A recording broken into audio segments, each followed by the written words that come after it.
बार की बात है, सुंदरवन जंगल में टुनटुनी नाम की चिड़िया अपने पति कालू के साथ रहती थी। दोनों खुशी खुशी अपनी जिंदगी जी रहे थे। अचानक एक रात बहुत तेज बारिश की वजह से उनका घोंसला पूरी तरह टूट जाता है।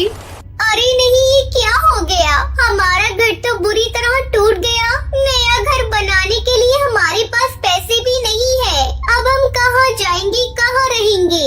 अब क्या बताऊं टुनटुनी, मेरे भी समझ में कुछ नहीं आ रहा। लगता है हमारा समय खराब चल रहा है। इस तरह दोनों दुखी होकर अपनी किस्मत को कोस रहे थे कि तभी अचानक उनके पास एक चिड़िया आती है। सुनो चिड़िया, इस बारिश में तुम्हारा घर पूरी तरह तहस नहस हो गया है। क्या तुम मेरे घर पर रहना चाहोगी? मैं अकेली रहती हूँ, इसलिए अगर तुम दोनों मेरे घर पर रहोगी तो मुझे सहारा मिल जाएगा।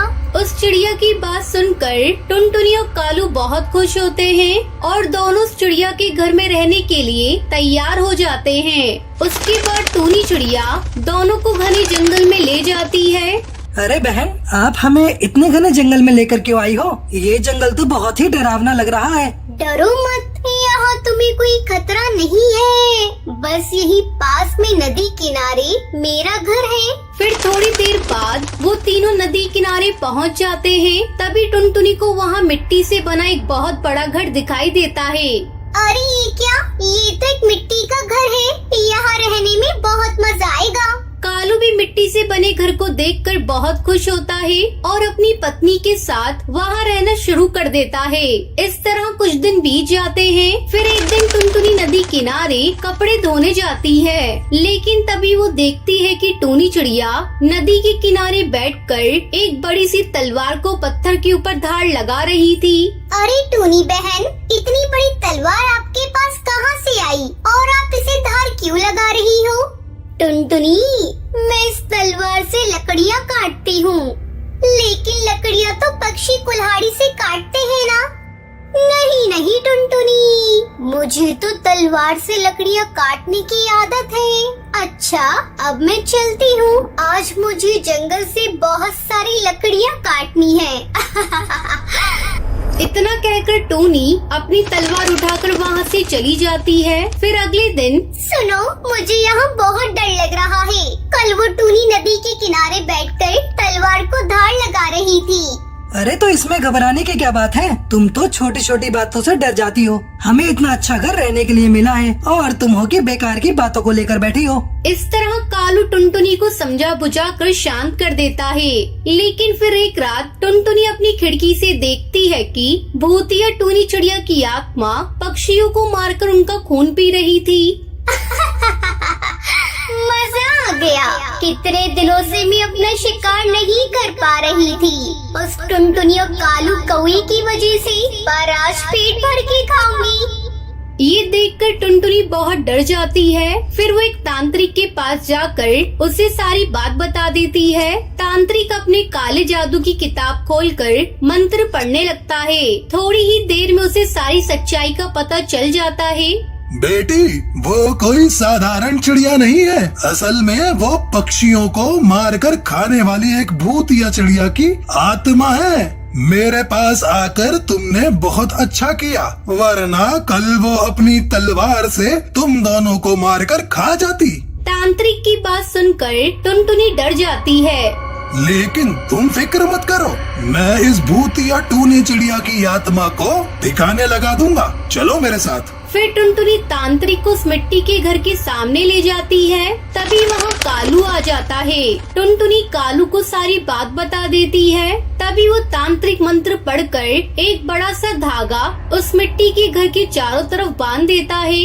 लेकिन भूतिया टूनी चिड़िया की आत्मा तांत्रिक को देख लेती है और फौरन अपने असली रूप में आ जाती है। लेकिन वो जैसे ही घर के बाहर निकलने की कोशिश करती है, तभी वहाँ चारों तरफ आग जलने लग जाती है। ये तूने अच्छा नहीं किया तांत्रिक, मैं तुझे नहीं छोड़ूंगी, अपना बदला जरूर लूंगी। तू चाहे कितनी भी कोशिश कर ले भूतिया चिड़िया की आत्मा, अब मैंने हमेशा के लिए तुझे इस घर में बंद किया है। अब तू कभी यहाँ से बाहर नहीं निकल सकती। ये देख टुनटुनी और कालू कौआ राहत की सांस लेते हैं और उसके बाद वो तांत्रिक उन दोनों को अपने घर ले जाता है। फिर टुनटुनी और कालू खुशी खुशी तांत्रिक बाबा के घर में रहने लगते हैं। तो दोस्तों, इस कहानी से हमें ये सीख मिलती है कि दुनिया में मीठी मीठी बातें करके लोगों को फंसाने वाले धोखेबाजों की कमी नहीं है। इसलिए हमें कभी भी बिना सोचे समझे किसी अजनबी की बातों में नहीं आना चाहिए। रात का समय था, तभी टूनी चिड़िया अपने अचार के ठेले को जंगल में घुमाते हुए कहती है, अचार ले लो अचार, ताज़ा ताज़ा आम का अचार ले लो, बिल्कुल ऐसा कि जुबान पे रखते ही खटास चटपटापन महसूस हो जाए। उसी वक्त बंटी अपने घर में घुस ही रहा था कि अचार की खुशबू से वो उस चिड़िया के पास आकर कहता है, अरे आप आम का अचार बेच रही हैं क्या? बहुत तेज खट्टे खट्टे अचार की खुशबू आ रही है। 1 किलो अचार दे दीजिए। वैसे आपसे एक बात पूछूं, आप इतनी देर रात में आम का अचार क्यों बेच रही हैं? रात में सेफ नहीं है आपके लिए। अरे कोई बात नहीं, इसमें बुरा मानने वाली क्या बात है। सुबह मुझे समय ही नहीं मिलता और जब मेरी बिक्री नहीं होती तो मैं रात को भी अचार बेचने निकल जाती हूँ। बच्चों का भविष्य भी तो मुझ पर टिका है ना। जैसे ही बंटी अचार लेकर अपने घर की तरफ बढ़ता है, वो उस अचार को खा लेता है, जिसके बाद उसकी आंखें लाल हो जाती हैं। तभी आम का अचार बेचने वाली चिड़िया अपने असली रूप में आ जाती है। अब देखना, मेरा भूतिया अचार खाने से तुम्हें कितनी तकलीफ होती है। वही बंटी दूसरी तरफ अपने घर में जाते ही तोड़फोड़ करने लगता है। उसकी पत्नी टुनटुनी भी परेशान हो जाती है, उसे रोकती है, लेकिन बंटी पर तो भूतिया अचार का असर था। बंटी टुनटुनी को धक्का दे देता है। बंटी, ये तुम क्या कर रही हो? ऐसे बिहेव क्यों कर रही हो? मार डालूंगा मैं, मार डालूंगा। चाकू चाकू कहाँ है? तभी बंटी चाकू लेकर टुनटुनी और अपने आप को मार देता है। ये सब भूतिया चिड़िया की आत्मा खिड़की से देख रही थी। आखिर मेरा भूतिया अचार सही से काम कर गया इस कबूतर पर। अब तो सबको अपने भूतिया अचार बेचूंगी और मारूंगी, एक तीर से 2 निशाने।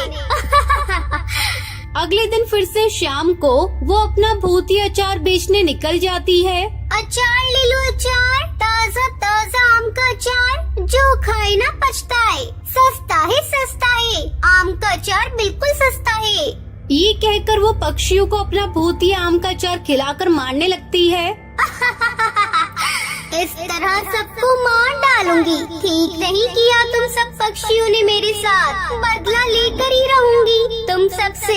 आज तो बहुत बिक्री हो गई, चलकर बच्चों को पैसे दे देती हूँ। ये बोलकर भूतिया चिड़िया की आत्मा अपनी बेटी पिंकी और बेटा गोलू चिड़ा के पास जाती है। बच्चों, ये लो तुम्हारे लिए खाने के लिए कुछ लाई हूँ, और ये पैसे लो और ज्यादा खर्चा मत करना, संभाल कर रखना पिंकी।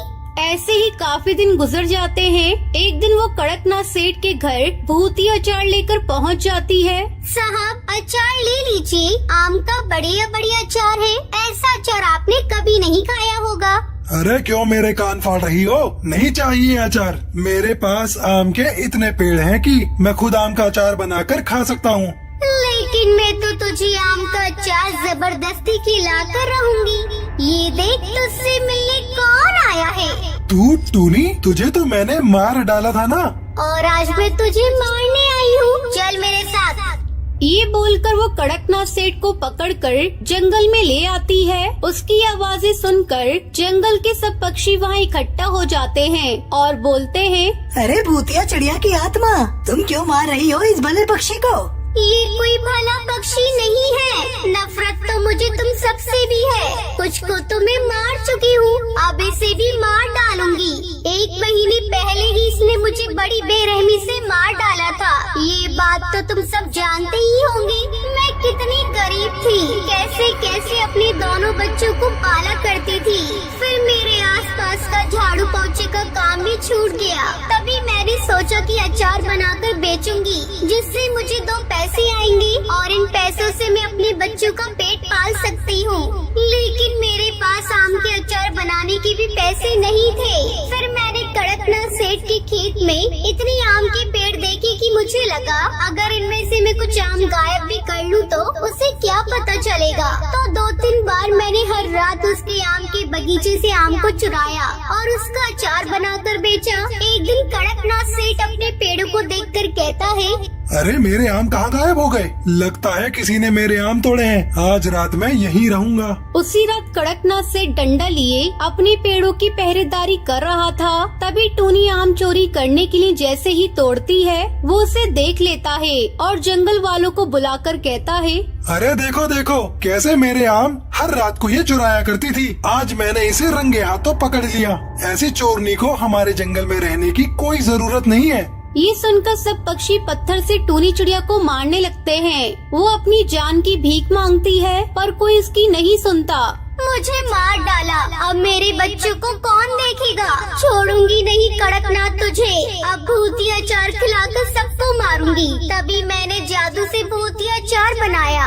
आज कड़कनाथ सेठ तुझे इस अचार को खिलाकर मार डालूंगी। सभी पक्षियों के सामने भूतिया टूनी चिड़िया की आत्मा उसे अचार खिलाकर मार डालती है और अपनी बेटी पिंकी चिड़िया से कहती है, पिंकी, मुझे यकीन है तुम गोलू पर अपना अच्छे से ख्याल रखोगी और जो पैसे तुम्हें दिए हैं उन्हें अच्छे से इस्तेमाल करना। ये बोलकर भूतिया चिड़िया की आत्मा अपना बदला पूरा करके हमेशा के लिए अपने बच्चों को छोड़कर चली जाती है।